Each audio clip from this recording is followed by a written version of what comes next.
Good afternoon, my first year children, first year intermediate children. Good afternoon to you all. Welcome.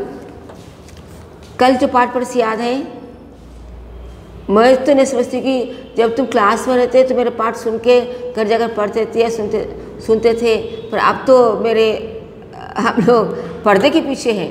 तुम लोग वहाँ हैं, मैं यहाँ हूँ। पता नहीं तुम क्या कर रहे हो क्या नहीं, पर मेरी जो ड्यूटी मैं तुमको करके बता रही हूँ कि शिष्टाचार, शिष्ट यानी कि क्या बच्चों, सभ्यता। शिष्ट का अर्थ क्या कहेंगे कि हम लोग की मैनर्स, आचार, आचार यानी कि जो व्यवहार हम लोग करते हैं। शिष्टाचार एक पाठ है, ये जो गद्य का पहला पाठ है। एक हम लोगों ने दोहा ख़त्म किया है, मैंने बताया कि दोहा ख़त्म करूँगी, उसके बाद गद्य का एक भाग, एक पाठ ख़त्म करूँगी।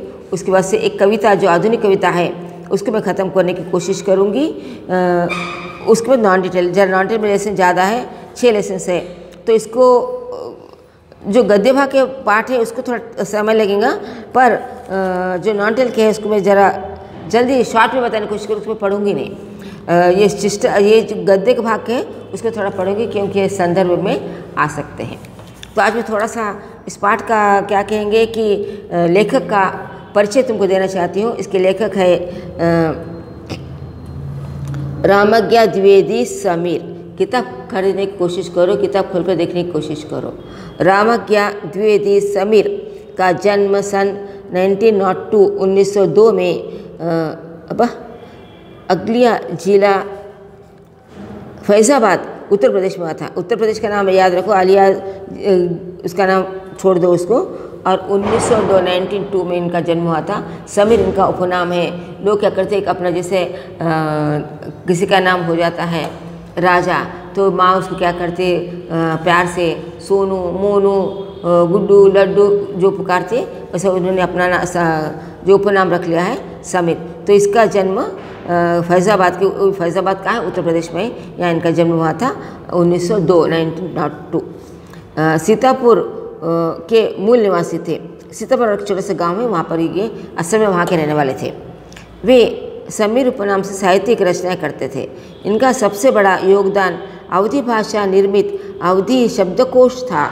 अवधी क्या है? अयोध्या, जो जहाँ पर श्री राम जी का जन्म हुआ था, जिसका बहुत बड़ा क्या कहते हैं कि बोलबाला था, चर्चा थी। अयोध्या में लोगों ने राम लक्ष्मण सीता की मूर्तियों की स्थापना की, मंदिर बनाने की कोशिश की, और बहुत सालों से जो वाद विवाद चल रहा था वहाँ की भाषा है अवधी। अयोध्या श्री राम है। और उन्होंने अवधी शब्दकोश यानी कि डिक्शनरी, अवधी यानी कि अवधी भाषा में जो वर्ड्स शब्दकोश मालूम है, डिक्शनरी मालूम है ना, तो उसके बारे में उन्होंने तैयार की है। इससे उन्होंने 15,000 शब्दों का संग्रह किया था।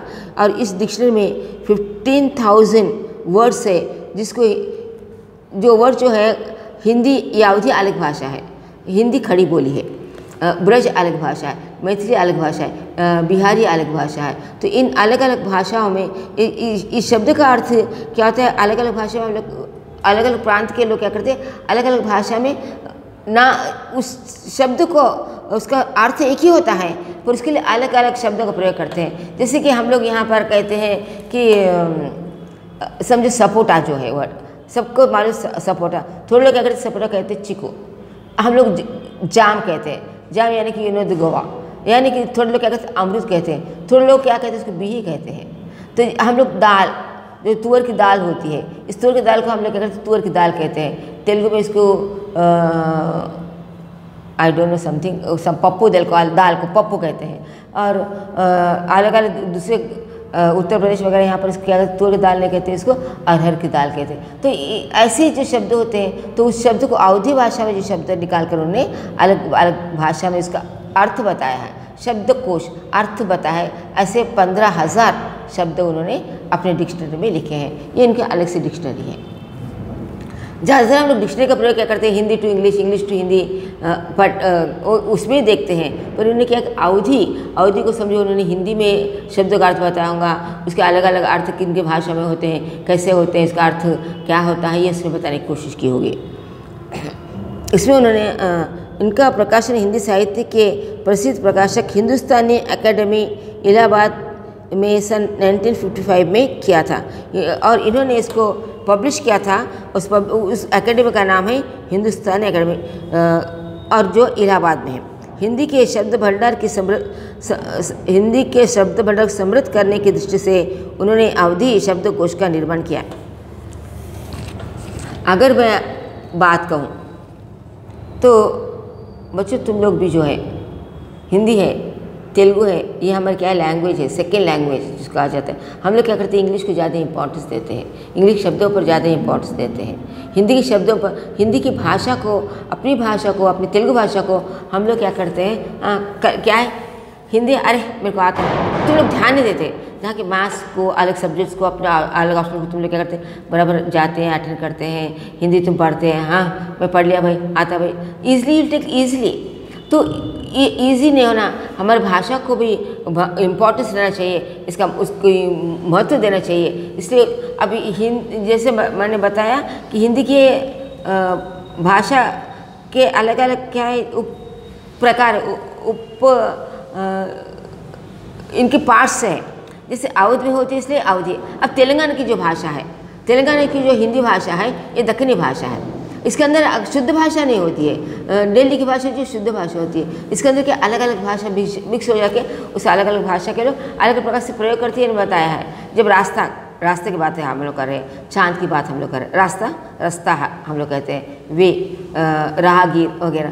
तो उसने सोचा कि मैं क्या करूँगा, मैं अपनी हिंदी को भी, मैं हिंदी में भी, हमारे हिंदी में भी इतने शब्द है, इसका ऐसा प्रयोग होता है, अलग अलग शब्द है, इसको लोगों को बताना चाहते हैं। इसलिए क्या कि उन्हें अवधि भाषा के कुछ शब्द निकाले, 15,000 शब्द निकाले। It's not a easy job. उसे निकाल कर उसने क्या उसकी एक लिस्ट बनाई, और उसको किस किस भाषा से आप शब्दों को कैसे यूज़ करते हैं, शब्द को कैसे देखते हैं, इसका तो तुम्हें ज्ञान होगा कि जैसे अ, आ, ई, ऊ होते हैं, उसी प्रकार से उसके शब्द बनते हैं। अ से कौन से शब्द आते हैं, आ से कैसे आते हैं, तो अ में कितने शब्द हैं, उसका अर्थ होते हैं। ये बहुत बड़ा झंझट है, ये अभी हम उसके बारे में हमको अभी बात नहीं करना है। तो उन्होंने ऐसे शब्द निकाल के आकर उसके हिंदी में उन शब्दों क्या कहते हैं, क्योंकि उपभाषा है ना, अवधी, बिहारी, मैथिली वगैरह।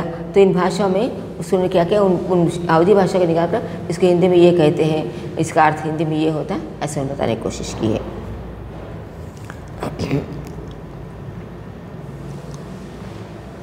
ऐसे शब्द जिनके समार्थी वर्तमान मानक हिंदी में नहीं मिलते, यानी कि हिंदी, उन्होंने अपने शब्दकोश का निर्माण किया। हिंदी की उपभाषाओं में ऐसे कई शब्द हैं जिनके समानार्थी वर्तमान मानक हिंदी में नहीं मिलते हैं। तो उसमें बताया कि हिंदी में ऐसे कई उपभाषा कौन सी, जैसे कि उसके साथ वाली भाषा हिंदी मेन है। अब घर के सदस्य कौन है, अपने दादाजी, अपने पिताजी, और हम लोग क्या है उसके उनके ब्रांचेस है छोटे छोटे, माँ, पिता के बाद माँ, बच्चे, उनके बच्चे, ये क्या है उसके पार्ट्स है। तो हिंदी के भी एक प्रकार की पार्ट्स ही कहेंगे, पार्ट्स भी नहीं कहेंगे, उनके साथ ही उपभाषा। भाषा एक ही है, बात करने का ढंग अलग है, समझने का ढंग अलग है, उस शब्द का अर्थ अलग है। तो हिंदी जैसे कि अवधी, मैथिली, ब्रज, और जो भी भाषा है, बिहारी, ये भाषा क्या करते हैं, टोनिंग भी इन लोगों की अलग होती है, उनकी बात करने ढंग भी अलग। ये बम्बैया भाषा, तेलुगु भाषा, तो इसमें ऐसे जो है हमारे उच्चार में इसके समझ हमको आ जाती है। तो उसने क्या किया, ऐसे भाषाओं के शब्द निकाल कर उन भाषाओं, अवधी भाषा के उन्होंने शब्द निकाले और हिंदी में इसका अर्थ क्या है उसे बताने की उन्होंने कोशिश की है। और जो शब्द नहीं मिलते हिंदी में, समार्थी वर्तमान मानक हिंदी में नहीं मिलते हैं। मानक यानी कि हिंदी जो भाषा ही है, जो हम लोग जो भाषा बात करें, खड़ी बोली, ये भाषा में वो शब्द नहीं मिलते हैं अवधि में। इसको क्या कहते हैं मैडम, ये हमने कभी नहीं सुना। अगर तो पूछेंगे अरे ये हिंदी का शब्द है, ये अवधि का शब्द है, ये क्या कहेंगे कि मैथिली भाषा का शब्द है, ये ब्रज भाषा का शब्द है, ये बिहारी भाषा का शब्द है। ऐसे हम लोग उसको फिर तुमको उसको बताना होगा। तो वो शब्द जो हमारे हिंदी के जो रोज़ हम लोग इसमें नहीं मिलते, उन भाषा को लेकर उसका अर्थ में बताने की कोशिश की है। इनको व्यापक रूप से प्रयोग में लाने के अभिव्यक्ति की क्षमताएं बढ़ेगी। तो इसको अगर हम लोग जानकर तो लोगों को बताएंगे कि अरे हमारी हिंदी में भी ऐसे ऐसे शब्द मिलते हैं, ये बताने की उन्होंने कोशिश की है। इस दृष्टि से उन्हें हिंदी भाषा के विकास में महत्वपूर्ण योगदान दिया है। हाँ, कि हिंदी भाषा को बढ़ाने के लिए ने अपना संपूर्ण योग दिया है, अपना साथ दिया है, अपनी कोशिश की है। आज भी हिंदी की उपभाषा अवधि से संबंधित किसी भी रचना की अच्छी तरह से समझने के लिए इस शब्दकोश का उपयोग किया जाता है। इसके अतिरिक्त उन्होंने कई फुटकल रचनाएं भी की। फुटकल यानी कि टेढ़ी मेढ़ी जो भाषा होती है, अक्सर हम लोग मैगजीन्स में वगैरह देखते हैं। एक हिंदी का एक मैगजीन एवरी संडे आता है, मिलाप, उसके अंदर नरेंद्र नाम के एक जो कवि है वो बिल्कुल हैदराबाद हिंदी बात करते हैं। हैदराबाद हिंदी में भाषा होती है, तो यहाँ के लोग समझ सकते हैं कैसी बात कर सकते हैं। अगर बच्चों मुझे बात करना है समझो तुम्हारे से, अगर तुम्हारे सामने होते हैं तो विल कॉल बच्चे। कुछ लोग क्या करते हैं, पोटे पोटे वो बच्चे ओनली, मगर बात करने ढंग क्या है वो गलत है ना। पोटी क्या है, पोटे पोटे पोटे पोटी छोकरे छोकरी समथिंग, और सुनने में क्या अर्थ है, थोड़ा सा अटपटा अच्छा नहीं लगता है। आज और हमारा जो पाठ जो है आज शिष्टाचार, यही पाठ है। अब हम थोड़ा सा लेखक का परिचय बता दिया। मुझे इतना नहीं बताना चाहिए था, मैं सोचा था, पर बताते मैं तुमको दी हूँ। किताब लाने की कोशिश करो, किताब पढ़ने की कोशिश करो। तो शिष्टाचार जो है लेखक ने हमको बताने की कोशिश की है कि शिष्टाचार क्या होता है। व्हाट डू मीन बाय शिष्टाचार? बच्चों तुमको मालूम है शिष्टाचार क्या है? शिष्टाचार इज़ द गुड मैनर्स। हमारे में कुछ तरीका होता है, बैठने का तरीका होता है, बात करने का तरीका होता है, रहने का तरीका होता है। थोड़े लोग बड़े, मेरी भाषा में अगर मैं कहूँगी अरे क्या जंगली है, विल कॉल इट देम, क्या जंगली है, बैठो, विल कॉल चुप बैठो, ठहरो, सुनो। This the way of talking. जो हमारे बात करने का तरीका है, जो हमारा रहन सहन का तरीका है, जो हमारा लोगों के साथ चलने का तरीका है, लोगों के साथ मिलने का जो तरीका है, ये क्या है, हमारी ज़िंदगी का व्यवहार में जो तरीका है वो क्या है, शिष्टाचार है। और शिष्टाचार क्या है, हमारी बोली में, हमारी बॉडी लैंग्वेज में, हमारे तरीके से, लोगों के साथ रहने से इस शिष्टाचार में आ जाता है। जैसे हमारे घर को कोई आता है, हम लोग क्या करते हैं, जाकर पहले तो दरवाज़ा खोलते हैं, दरवाज़ा नहीं तो क्या करते हो, ड्रिंक बेल बजाता है, हम लोग अरे आप आइए ऐसे कहते हैं, नमस्ते। अगर जान पहचान तो नमस्ते, आपको कौन चाहिए, अच्छा मैं देखता हूँ अंदर है। कभी कभी अंदर रहते हैं, बताने में हमको अवसर होती है, वो मिलना चाहते नहीं चाहते हमको नहीं मालूम। हाँ ठीक है, मैं अभी बताता हूँ ये क्या बात करें। आपको कोई आ जाता है, नमस्ते, बैठिए, बैठ जाते हैं, एक गिलास पानी दो, ये क्या शिष्टाचार है। पर और इसके लिए हमारी ज़िंदगी में इसका बड़ा महत्व है। जब हम लोग क्लास में आते हैं, यहाँ पर हमारा शिष्टाचार यही है ना, जब हम लोग क्लास में आते हैं तो भाग कर आ रहे हैं, किताब ले रहे हैं, बेंच के ऊपर फेंक दे रहे हैं, रख दे रहे हैं, अरे अब तो हम लोग कॉलेज में आ गए, हमको क्या है। फिर उठे क्या कर चले जा रहे हैं बाहर, अध्यापक को पढ़ाते जा रही है, ध्यान नहीं दे रहे, आपस में बात कर। ये शिष्टाचार नहीं है, ये मैनर्स नहीं है, ये डिसिप्लिन नहीं है। डिसिप्लिन हमारी ज़िंदगी में ज़िंदगी का एक बहुत बड़ा हिस्सा है। विनम्रता हमारी ज़िंदगी एक बहुत बड़ा हिस्सा है। इसी बात को उन्होंने बताने की कोशिश की है। जब बड़े आते हैं तो बड़े के सामने हम लोग को जो दो बड़े बात करते हैं, बच्चों को बड़ी बुरी आदत होती है कि उनके बीच में जाकर ठहर जाते हैं। कभी बड़े लोग बात करते हैं, बच्चे करते हैं रोक कर अपनी बात बनाने की कोशिश करते हैं। कभी इंपॉर्टेंट बात करते हैं, कभी उनका दिमाग और कहीं रहता है, कभी वो सोचने की कोशिश करते हैं, बच्चे करते जाकर उनको डिस्टर्ब करते हैं। बच्चे तो बच्चे भाई, बड़े लोग भी क्या करते हैं, जाकर उनके बीच में बात करते हैं, उनको रोकने की कोशिश करते हैं, उनको टोकने की कोशिश करते हैं। ये क्या है, गलत बात है। ये हमने लेखक बताने की कोशिश की है। और जब अच्छे से, जब लोगों से हम लोग डिसिप्लिन से बात करते हैं, हंस के बात करते, चाहे वह हमको मनुष्य अच्छा भी नहीं लगो, हम लोग हाँ आइए, नमस्ते, बैठिए, अंदर जाके हम लोग क्या करते, थोड़ा सा टेढ़ा, डैडी वो आए। तो यहाँ पर हम लोग तो बड़े बता दिए, तो वो जो देखने वाला हमको सोचते कि अरे ये कितना अच्छा बच्चा है, इसने मुझे क्या किया, बड़े आदर से मुझे बिठाया है, इसने मुझे नमस्ते किया है, पानी दिया है। ये क्या शिष्टाचार का एक नियम बताया है। ये शिष्टाचार हमारे को पहले बचपन से ही आना चाहिए। तो एक छोटे से पैराग्राफ बताने की कोशिश करती बच्चे तुम्हारे को। और जो शिष्टाचार होता है हमारे घर में नहीं, समाज में, सोसाइटी में, बाहर अंदर, कभी कभी क्या हो जाता है, हमारे पास कभी काम वाली की बाई बात करती है, कभी कोई बाहर से कोई बूढ़ा कोई आदमी आ जाता है।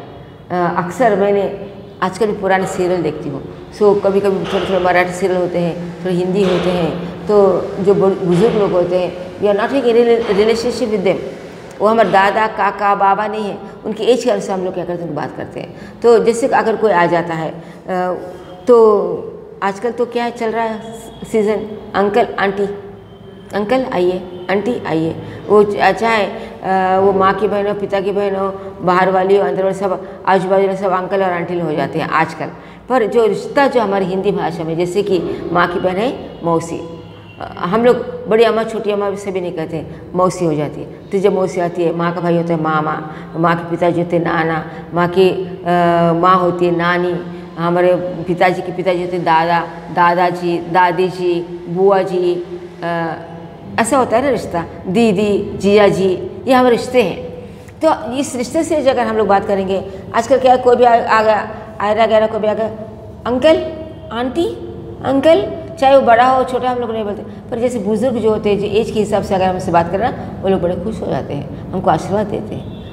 हम जब पैर छूते हैं किसी का, तो हम लोग क्या कहते हैं, सामने झुकते हैं। हम पैर भगवान के सामने हम लोग झुकते हैं। बच्चों, भगवान को क्या करते हैं, हम मानते हैं कि भगवान है, इसलिए हमें झुकना हमारा फ़र्ज़ है, क्योंकि हमको माँ सिखाती है ना, बचपन से झुक जाते हैं। हम चलते चलते क्या करते हैं, हाथ जोड़ लेते हैं। पर जब हमारे घर को आते हैं, हमारे से बड़ा बुजुर्ग है, नमस्ते अंकल, नमस्ते, आजकल good morning uncle, good morning aunty, bye aunty will tell. जो पर हमारे जो बड़े जो बुजुर्ग जब आते हैं, नमस्ते चाचा जी, आप कैसे हैं। आजकल मैं कभी कभी मराठी सीरियल भी देख लेती हूँ, हाँ, वो चाहे कुछ भी हो, वो लोग क्या करते हैं, काका बोल कर बुलाते हैं, काका आप कैसे हैं, काका तुमको चाहिए, काकू तुमको ये चाहिए, ऐसे लोग उनसे बात करते हैं। तो क्या इसमें से एक अपनापन आ जाता है कि ये कितना अपने से अपने तरीके से या क्या करें, हमारे से बात करें, ये सोच लेते हैं। मौसी जी आइए, चाहे वो माँ की तरफ से है तो चलो मौसी जी कहेंगे, पिताजी की तरफ हाँ बुआ जी कहेंगे। पर हम लोग नहीं कहते, हम लोग क्या करते हैं, चलो भाई बुआ जी कहो या मौसी जी कहो। पर जो हिंदी से शब्द जो मिलाते, जब हम लोग बात करते हो, अपने में अपनापन आ जाता है। ये क्या है, और जब बड़े हैं तो बुजुर्ग से बड़ेपन से बात करो, छोटे से भी सिकड़े से बात करो। बाहर का कोई बुजुर्ग आया है, कुछ हो, बैठो, आते हैं बैठो, दिस नॉट द वे। आए हैं, ओके, कौन चाहिए आपको, मेरे पिताजी, किस काम के लिए आए हैं आप, अच्छा ठीक है बैठ, मैं बुलाता हूँ। ये बात करने से तरीका बदलता है। ये क्या है, हमारे शिष्टाचार के नियम है, ये रूल्स है, इसको हमको फॉलो करना चाहिए। इससे तुम्हारे समाज में मान बढ़ता है, तो प्यार मिलता है, लोग तुम्हारी तारीफ करते हैं कि ये so and so mister x का ये लड़का जो है बड़ा मैनर्स का है। दो लड़के थे, एक लड़का बड़ा हंसमुख अच्छा था, वो क्या करता था, कोई घर में आने से, बैठिए, नमस्ते, नमस्ते चाचा जी, बैठिए, पिताजी अंदर है, पिताजी पूजा कर रहे हैं, कह रहे हैं कि अभी आएंगे, अब बैठकर तब तक मैगजीन देखिए। दूसरा होता है, चाचा जी पिताजी घर में नहीं है, वो पूजा कर रहे हैं, कह रहे हैं आप बैठो, फेंकता है मैगजीन, चल जाता है। इस नाथ दोनों में कितना डिफरेंस है हमको मालूम पड़ जाता है। तो ये इसने नियमों को बताने की कोशिश की, इसका हमारे जीवन में बहुत बड़ा महत्व बताया गया है। तो सामान्य व्यवहार ही नहीं, बातचीत करने के ढंग से भी व्यक्ति के व्यवहार का पता चलता है। इसलिए किसी से बातचीत में शिष्टाचार के सामान्य नियमों का पालन करना चाहिए। सामान्य कॉमन जो है नियम है, रूल्स है, उसको हमें फॉलो करना चाहिए। यह भी ध्यान रखना चाहिए कि अलग अलग समाज में शिष्टाचार के नियम भिन्न भिन्न होते हैं, यदि भी इसके आधार पर मगर अलग अलग समाज में, अलग अलग लोगों में, अलग अलग धर्म में नियम तो ही होते हैं ना। अगर अंग्रेज लोग कहते हैं कि गुड मॉर्निंग, नमस्ते, नमस्ते जब हम लोग जो दो हाथ जोड़ते हैं तो अपना मस्तक अपने आप झुक जाता है।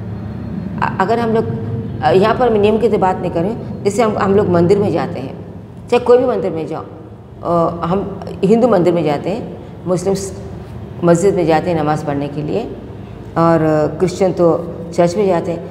चाहे हम लोग कोई भी जाओ मंदिर, मैं कभी चर्च में तो गए थे, पर एक सामान्य रूल तुम्हें बताती हूँ कि जब हम लोग मंदिर में जाते हैं, हम अपने पैर धोकर मंदिर के अंदर जाते हैं, जूते चप्पल जो है हम लोग बाहर निकालते हैं। जो मस्जिद में जो भी लोग जाते हैं वे जूते चप्पल जो है बाहर निकालते हैं, हाथ धोते हैं, अंदर जाते हैं। हम लोग जब मंदिर में जाते हैं, हम अपने आप सिर को झुकाते हैं। मस्जिद में जो लोग जाते हैं वो भी क्या करते हैं, वो भी झुकते हैं, नमाज़ पढ़ते हैं, घुटनों के बल बैठते हैं। हम भी उसी प्रकार से करते हैं। भगवान सबके सामने भगवान सिर झुक जाता है। जो क्रिश्चियन होते हैं, हम लोग अगरबत्ती बारते हैं, दिया बारते हैं, मुस्लिम्स भी अगरबत्ती बारते हैं, क्रिश्चियन क्या कहते हैं, कैंडल बारते हैं। अब अगरबत्ती कैंडल, दिया, ये किसका प्रतीक है? हम दिया बारते हैं जाकर कि भगवान मैं ये दिया बारूँ, उसी प्रकार से मेरा जीवन इस दिए की तरह जगमगा उठे। मेरे जीवन में जो कुछ भी अंधेरा है उसको आप क्या करो, दूर करो। इसलिए मैं क्या करूँ, आपके सामने दिया जला रहा हूँ। मेरे दिमाग में, मेरे जहन में, मेरी बुद्धि में प्रकाश लाने की कोशिश करो। मेरे में जो कुछ भी गलतियाँ हैं, अंधकार क्या है? अंधकार क्या है? हमारे में गलतियाँ जो है, हमारे जो वीक पॉइंट जो है क्या है? अंधकार है। और उजाला क्या है? उजाला क्या है? अच्छे का प्रतीक है। अंधेरे में कुछ दिखाई नहीं देता है। जब हम लोग अंधे हो जाते हैं कुछ दिखाई नहीं देता है। अंधकार क्या है कि हम कोई चीज़ मालूम नहीं, वो अंधकार है। प्रकाश क्या है? उजाला है। उजाले में हमको सब चीज़ दिखाई देते हैं। अब उजाला यानी कि सिर्फ जो लाइट का उजाला है, दिए का उजाला, ये नहीं है बच्चों कि हमको जिस चीज़ मालूम नहीं वो हमारे जीवन का प्रकाश है। उस चीज़ को आप क्या करो, भगवान मुझे उस अच्छे की ओर ले चलो, जो भलाई है उसकी ओर तुम ले चलो। ये हम लोग क्या करते हैं, दिया लगा कर बताते हैं। और जो लोग अगरबत्ती लगाते हैं, और मैं समझती मुस्लिम्स भी दिया लगाते हैं, ये कुछ बाहर जलाते हैं, वो मुझे नहीं मालूम, पर अगरबत्ती जलाते हैं, धूप दीप जलाते हैं। तो वो जलता जो है, हमारे मन का जो बुराई वो जल जाती है। जो जल गई है वो कहते हैं हवा बनकर या उसको धुआं बनकर क्या से निकल जाती है, और हमारे में कहते हैं अच्छाई आती है। और हमारे की जो बुराई है उसको हम लोग क्या किया है, इस धुएं की तरह से हमारी ज़िंदगी से उसको निकाल दिया है, और अच्छे का हम लोग लेने की कोशिश करें। शायद ये मुस्लिम्स का एक बहुत बड़ा अर्थ होगा, ऐसा मैं सोचती हूँ। अच्छा, कैंडल का तो अर्थ वही है जो हम लोग दिए का जो है। तो ये हम लोग क्या करते हैं, तरीका तो हमारा वो एक ही है, मांगने का ढंग भी हमारा एक ही है, पूजा का ढंग भी हमारा एक ही है। सब भगवान के सामने क्या करते हैं, इस प्रकार से झुकते हैं। मैं कभी कभी हम तो परीक्षा डालते हैं, मुस्लिम भी हम लोग, मैंने देखा दरगाह में तो वो डालते ही हैं। दूसरी चीज़ बच्चों कि मैंने कभी कभी ये लोग जो हज को जाते हैं, जहाँ मक्का मस्जिद जहाँ है, उन लोगों का जो पवित्र स्थान है, वहाँ पर मैं कभी कभी मैं जो उनका उर्दू चैनल वगैरह जब कभी लगा कर देखती हूँ, तो वहाँ पर वो जो उनका जो सिंबल है, जिसको अपना प्रतीक मानते, उसके चारों लोग क्या करते, परीक्षा डालते। वो क्यों डालते, क्या वो आपको नहीं मालूम, पर मैं देखती अरे ये लोग भी तो हमारे जैसे ही तो करते हैं, साफ़ सुथरे कपड़े पहन के जाते हैं। हर लोग साफ कपड़े पहन के जाते हैं ना मंदिर में, गंदे कपड़े कोई नहीं जाते, फटे टूटे कपड़े पहन के कोई मंदिर में जाते। तो ये चीज़ चाहे समाज में, कोई भी समाज में हो, पर तरीका क्या है समाज में रहने का, एक ही है। ये लेखक ने हमको बताने की कोशिश की है। तो मगर तरीका तो एक ही है, उसका अर्थ भी एक ही है। शिष्टाचार का सबसे पहला गुण से बताया कि विनम्रता,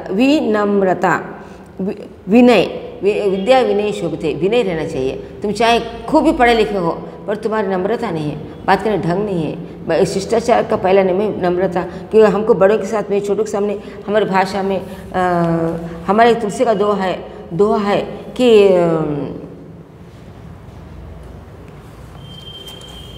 तुलसी के दोहे में बताया है कि परिहारो वचन कठोर। एक सेकेंड बच्चों,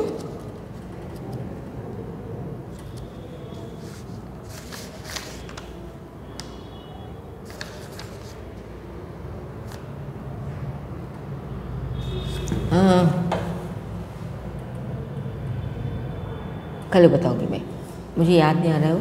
सेकेंड हैंड मुझे याद आ रहा है कि परिहारो वचन कठोर।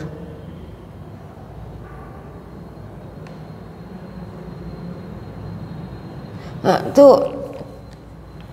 जब हम लोग किसी से जब बात करते हैं तो हमारे वचन में विनम्रता, नम्रता होनी चाहिए। हाँ क्या, ठीक। अगर कोई हमको बुलाता है तो हमको जब हमको कोई बुलाता है तो हमको ठहरो, आ रही, हाँ आती ना, हाँ आ रही हूँ, बता दो, हिल भी वेरी हैप्पी। तुम चाहे इसके बाद 10 मिनट के बाद जाओ, कोई फ़र्क नहीं पड़ता। जब माँ बुला रही, कोई बाहर से कोई बुला रहा है, हाँ आ रहा हूँ कह दो। और भी कहते हैं ये बातें तो हमको इसको सबके साथ में इसको लागू करना चाहिए। दूसरी चीज़ है कि कोई अब आरो ठहरो ना, जब बोलते हैं तो भाई कितना उखड़ा आदमी है, इसकी बातें ढंग नहीं है, जाओ, नहीं आते ना, आ रहे कब आते, क्या करते, माँ को ऐसा लगता है, जो बुलाने लगता है, पर मैं आ रहा हूँ ना, अरे आएगा ना, वो एक आशा से कि चलो ये आएगा और मेरा काम करेगा, इस आशा पर वो रह सकता है। दूसरी चीज़ क्या है कि कभी जब दो बड़े लोग बात करते हैं तो हम लोग जब बड़े लोग जब बात करते हैं तो हमको उनके बीच में जाकर टोकना नहीं चाहिए। जब बड़े बात करें बाजू हट जाओ वहाँ से, उनकी सुनकर ठहर के बात सुनने की कोशिश भी मत करो। जो लोग जो कुछ बात करें, दो लोग जब बात कर रहे हैं तो बीच में जाने की कोशिश मत करो, उनको रोकने की कोशिश वहाँ पर मत करो। तीसरी चीज़ है कि कोई जब अपने से कोई बड़ा है, कक्षा में अध्यापक ही है, जब अध्यापक आते हैं या अध्यापक रहते हैं तो तुम क्या करते, झट से पैक कर देते, थप्पा करके बैठ जाते हैं। ये नहीं है कि जब अध्यापक आते हैं अगर वो बोलते हैं कि बैठो, आने से क्या करो, उठ के उसको रिस्पेक्ट दो, क्योंकि तुम्हारे से बड़े हैं ना। किसी हालत में कहाँ पर भी तुम पैसे वाले भी हो गए, पर वहाँ पर क्या तुम्हारा पैसा है, पैसा किसका है बच्चों, तुम्हारा नहीं है ना, तो पेरेंट्स का है, अपने माँ बाप का, जो कमा कर ला के तुमको यहाँ पर लाकर उन्होंने रखा है। तो पर अध्यापक तो तुम्हारे माँ बाप के समान ही है, तुम्हारे से बड़ी ही है। वो अध्यापिका क्यों बनी है, क्योंकि उसमें कुछ नॉलेज, इसलिए तो वहाँ पर आके खड़ी हुई है। तो जब वो आती है तो तुम क्या करो, उसको थोड़ा सा रिस्पेक्ट दो, good morning, good afternoon, good evening, नमस्ते बोलो, वो कहते बैठ जाओ।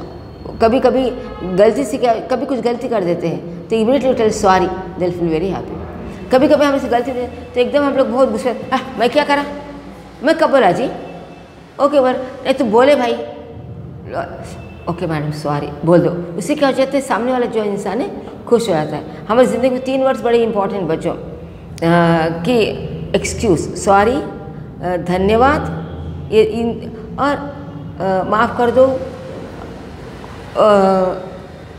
थैंक यू जिसको इंग्लिश में कहते हैं, कि इस शब्दों को हम लोग यूज़ करेंगे ना, क्षमा करो, इन शब्दों को जब हम लोग प्रयोग करेंगे तो हम तुम सबसे चाहते विद्यार्थी इंसान वहाँ पर बन जाओगे। चाहे हम कभी कोई गलती भी नहीं करते हैं, पर हमको सॉरी बोलने में बड़ा दुख, मैं क्यों बोलूँ सॉरी, मैंने क्या मैं नहीं करता।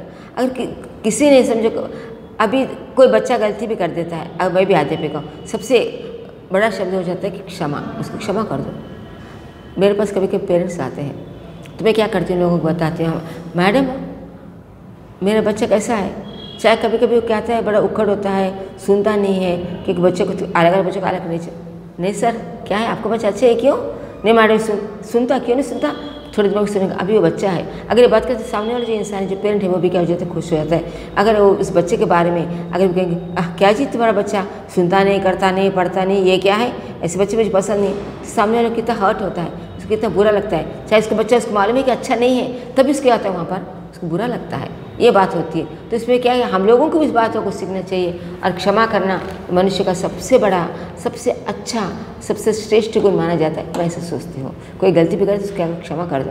काम वाले भी कभी कभी क्या करती, घर में देर से आती है, काम ठीक से काम नहीं करती है, और वो कभी उसकी भी कुछ कठिनाई होती है। अगर हम अपना बड़ापन बताने की कोशिश करते, क्या है, क्यों नहीं है इतने देर तक, हाँ बातें मत बना, नियमा हुआ, तब क्या करते, चलो कई गिलास टूट जाता है, कई बर्तन टूट जाते हैं, कई बर्तन हम लोग क्या करते हैं, उसको डांट के अपना बड़ापन बताने कुछ, ये गलत बात है, इसको हम लोग क्या करना, वहाँ पर छोड़, चलो उसको पोते पोने ले, चलो अच्छा हो जाने दो ना, छोड़ दो, दूसरा डालेंगे, बात वो कहते हैं, वहाँ पर खुश हो जाती है, अपने साथ अच्छा व्यवहार करने की कोशिश करती है। तीसरी बात है कि जब तक कोई बैठने के लिए नहीं कहे मत कहो।